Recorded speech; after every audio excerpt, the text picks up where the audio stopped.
In Lagos, Nigeria's procurement sector is moving towards global standards to boost transparency, sustainability, and youth employment since reforms in 2007, including the creation of the Bureau of Public Procurement and the Nigerian Open Contracting Platform. Progress has been made, but more alignment with international best practices is needed. The 5-day SPESSCE conference at the Sheraton Hotel Ikeja brings together government, partners, and experts to highlight the importance of modernized procurement and strengthen the system.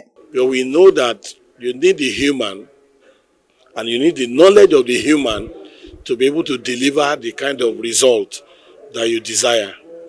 We are committed to developing them in terms of expanding their knowledge, expanding their understanding on everything that concerns procurement, as well as the environmental, as well as social standard. That is why we will always collaborate and participate in a conference like this. It's about human capacity development. It aligns with our development plan. When we talk about infrastructure, we are there.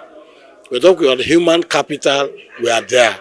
Always willing to develop the human resource to ensure that the understanding is vast in making sure development gets to the citizen. Experts say adopting sustainable procurement can create jobs for Nigerian youth through training and certification in procurement, project management, or environmental compliance could open doors to roles as procurement officers, project managers, or compliance specialists. Youth unemployment in Lagos remains high, with about 1.33 million young people currently without work, according to the National Bureau of Statistics (NBS). If just 5 to 10% of these youth were absorbed into the procurement sector, up to 130 new jobs could be created, boosting both the economy and governance. And some of these things you're talking, let's say waste management. Somebody can get involved. If you watch these days, many people just put things in the barcode, the program of activities of everything, even all the 100 pages burial ceremony, you just hear, and everybody can finish. That's the end. So people can turn it to that. You can turn it to business if they so like. If you are talking about waste management, but people can recycle, they can repurpose, they can reuse some of those things. Look at your tire. You feel your tire is no longer good. You want to remove. You want to buy a new one. Then what do you do with your tire? Somebody repurpose it to become like a flower pot.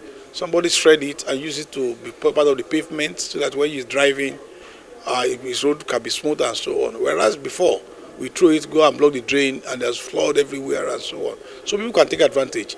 Look at social standard, like labor, forced labor, child labor.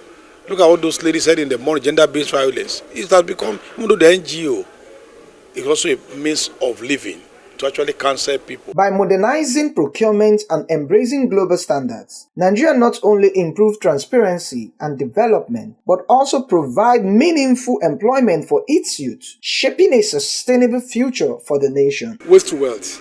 How do you convert most of this waste to usable product? This is where industry needs to come in.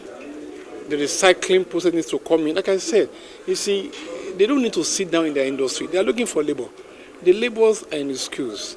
People can be working and be schooling at the same time. If they engage them, and it is being, and most of these waste are commercialized, and the finished products right from the industry, right from the schools there, they engage them and they take to the production line. That will make sure that one, we save our environment. The youth are engaged in the process of saving the environment. There's entrepreneurship part of this thing, and at the end, it's a gain for everybody. It is when it's a gain for everybody that people get involved in things. For Nigerian young people, the procurement sector is proving to be more than contracts. It's a pathway to skills, jobs, and a brighter future. Sydney Okafor for Anchor News.